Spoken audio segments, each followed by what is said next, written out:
pessoal, tudo bem? Aqui é o professor Luciano Santana, coordenador do curso. Estou aqui com a professora Marilice, que é a professora formadora que está conduzindo os trabalhos junto com vocês na disciplina de cargos, salários e benefícios.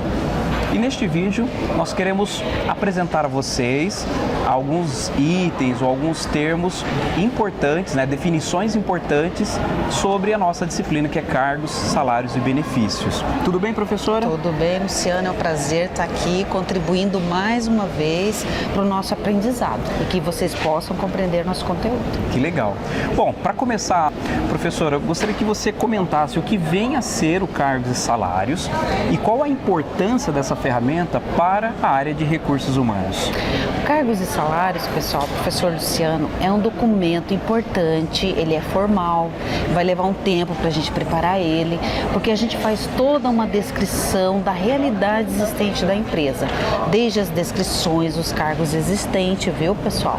Então, a descrição desses cargos, a gente faz a avaliação dos cargos para nós chegarmos até o salário. Então, imagine você como futuro gestor de recursos humanos, com um documento deste em mãos, como isso pode tornar, digamos assim, mais ágil, prático a sua vida na administração de salários. E a importância, a finalidade também é sobre a questão do equilíbrio interno. Vejam bem, a gente vai fazer uma avaliação focado no que cada um faz, como faz, dentro dos seus cargos, obviamente, e equilíbrio externo. Então, a gente deve estar também visualizando o que os nossos concorrentes estão fazendo. Então, o plano de cargos e salários, ele vem abraçar todas essas variáveis, digamos assim, vertentes internas e externas. Então, ele deve vir para facilitar a nossa administração, nesse sentido, pessoal. E é muito comum também trazer uma certa transparência, total transparência nos processos principalmente de movimentação, de promoção, de remuneração. Aquela história assim, por que o fulano de tal foi promovido, por que eu não fui, por que ele ganha mais, por que eu ganho menos. Então a empresa tem uma estrutura onde ela consegue recompensar ou valorizar de maneiras diferentes de acordo com a entrega de cada um.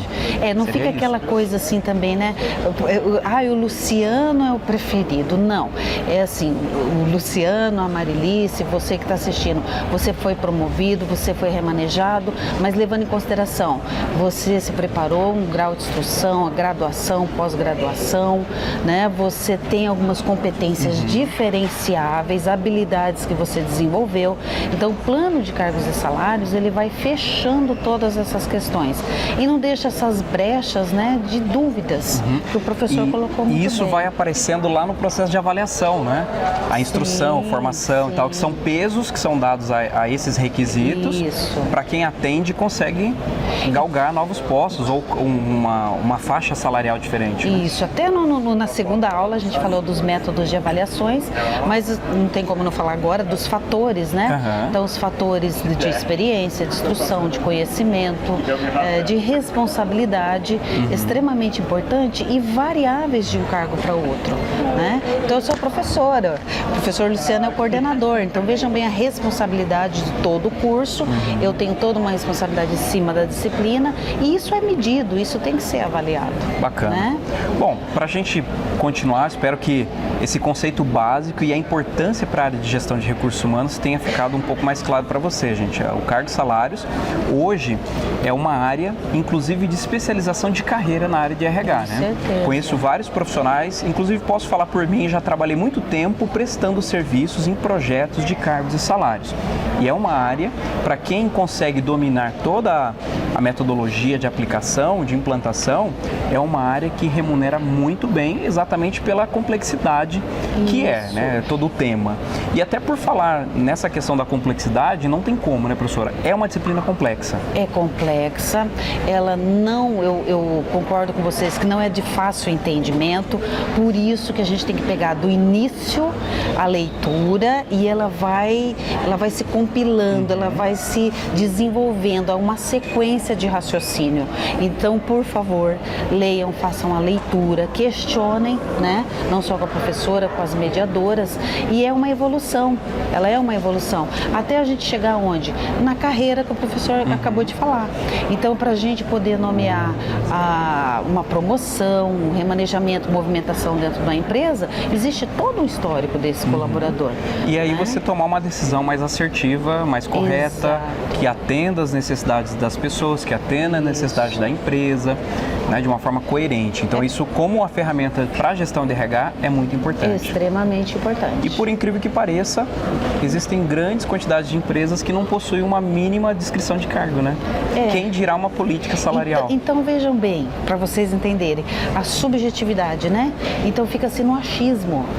Eu acho que o cargo tal tem um valor, um mérito maior, mas a gente pode cometer erros e falhas nisso, né? Sem Porque dúvida. você fica com N achismos e de repente alguém que está dando maior apoio, tem mais preparo, tem mais instrução, dinâmica, habilidade, aplicabilidade, não é reconhecido. Então o que acontece com as empresas? Elas vão perdendo.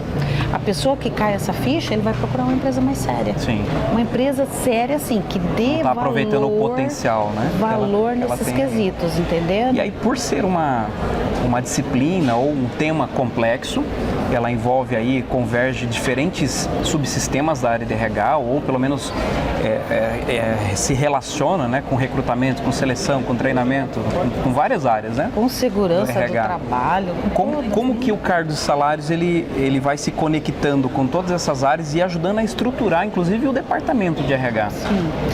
O professor até falou assim que a disciplina é extremamente importante. Pessoal, quando você dominar essa disciplina, você domina tudo praticamente. Exato. Sem modéstia nenhuma. Porque depois que você fez o plano de cargos e salários, você conhece todos os cargos da empresa. Aí precisa contratar. Precisamos contratar um gerente de marketing. Um plano de cargos e salários tem a descrição da especificação de todos os fatores. Você vai contratar melhor. Você vai contratar Vai melhor, acertar. a probabilidade de você errar é muito menor. Vai promover alguém, tem os critérios de promoção. Exato. Aí eu vou promover alguém que ele tem um quesito que está assim, sabe, mediano. Precisa de treinamento. Aí vai sinalizar quem? O módulo treinamento e desenvolvimento. A medicina e segurança do trabalho. Aí ele vai estar exposto a um ambiente perigoso. Vamos também treiná-lo, prepará-lo. Avaliação né? de desempenho. Avaliação de desempenho para a gente verificar se ele atinge todas as habilidades, né? Todos os conhecimentos necessários, o perfil de um líder, né? Então Pela descrição, tem os requisitos ali das habilidades, né? Habilidade de comunicação, de convencimento, né? De levar as pessoas de uma maneira sutil. Então é extremamente importante o recrutamento e seleção na hora da gente recrutar, fazer um anúncio de jornal. Eu tenho dúvida. Vamos ali no perfil, está descrito. Na hora de selecionar, filtrar, vamos reforçar novamente. O final desse trabalho vira um catálogo de cargos, né? Exato. Com todas as inscrições, requisitos, parametrizações. Isso. E depois nós temos a política. Bom, enfim, a política a gente fala um pouco mais à frente. Como a gente falou, professor, não tem como a gente falar de um assunto sem cair em outro. Porque está conectado, né? Exato, mas é uma sequência. E aí lá no término a gente vai ter esse catálogo, a gente Legal. vai ter um manual que vai te dar todos os parâmetros para você trabalhar.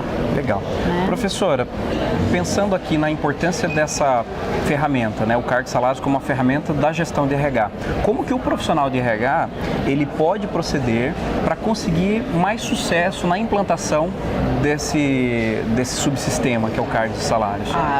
Com certeza, para início a gente tem que fazer uma comissão, porque sozinho, você fazer um plano de cargo e salário sozinho, pessoal, é bastante trabalhoso. É muito trabalhoso, é muito tempo, então tem que ter uma comissão. Essa comissão envolveu os gestores das áreas, então trazer esses, né, profissionais e abraçar a causa, porque eles vão facilitar na hora da implantação.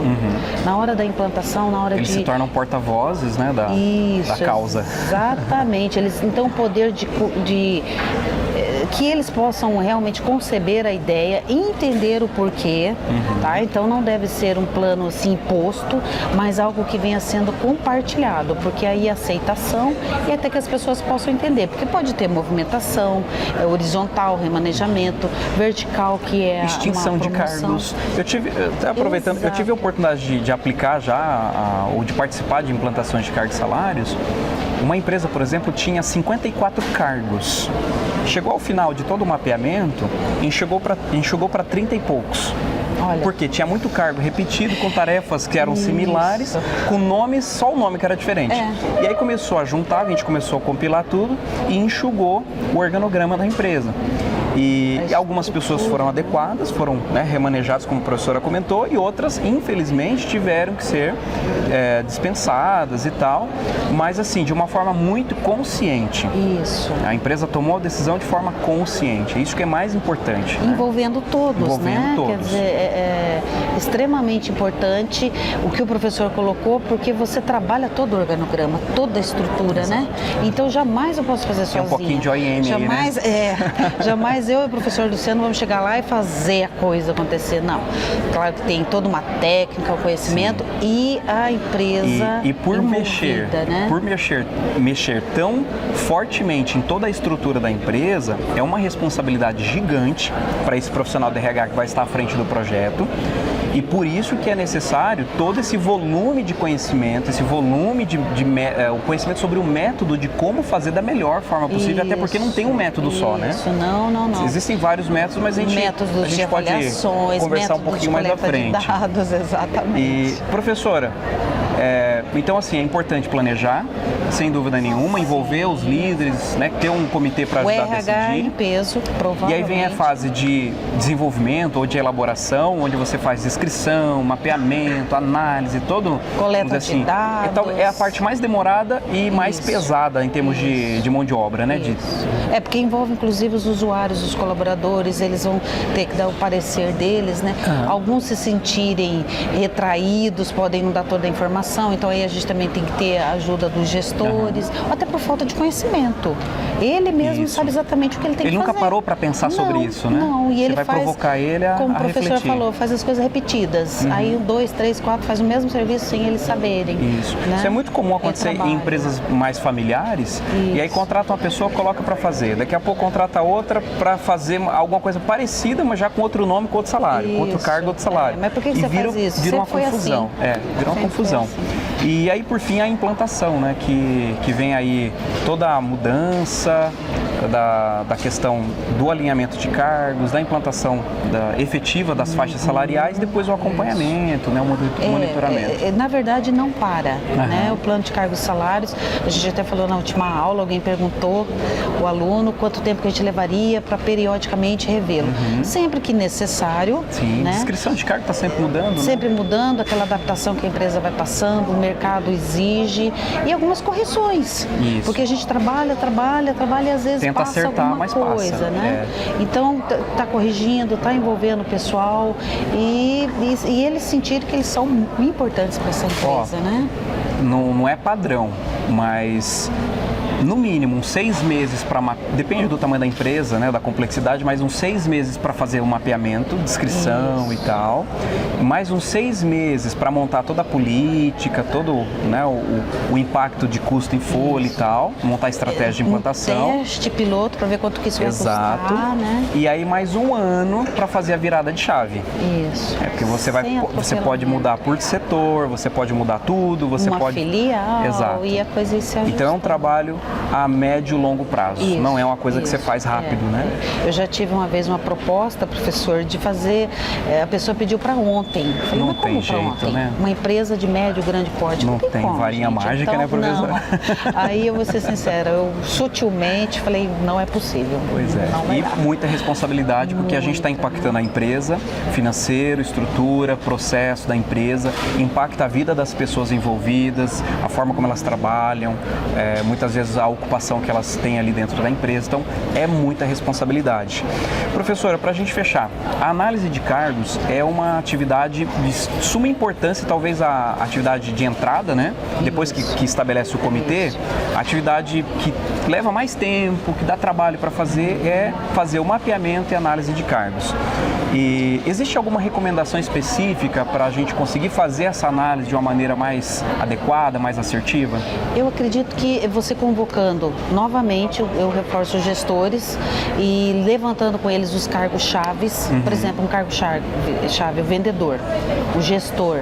Não quer dizer se você tem os 54 cargos, por exemplo, que o professor colocou, tem que fazer a descrição de cada um deles, porque existe classes, famílias de cargos, né? Então, elencar ali de 54, a gente reuniu ali que seja 25, que seja 30, às vezes até menos, pessoal. E trabalhar muito em cima disso com o envolvimento de todas as áreas e dos usuários, para eles sentirem que a coisa vem para melhor. Às vezes a gente vai ter movimentação indesejável. Precisa vender a ideia de que ao final de toda essa mudança que acontece, um dos maiores beneficiados é o próprio colaborador. Isso. Aquele que tem competência, que entrega mais, é o mais beneficiado porque ele vai ter oportunidade dentro da empresa.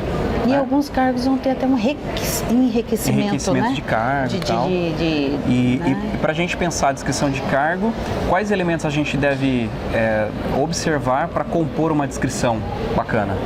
A gente tem que observar, eu diria, todas as atividades, o que ele faz, né? Funções, esminuciando, vejam bem que está numa grade, e as tarefas. Então, passo a passo.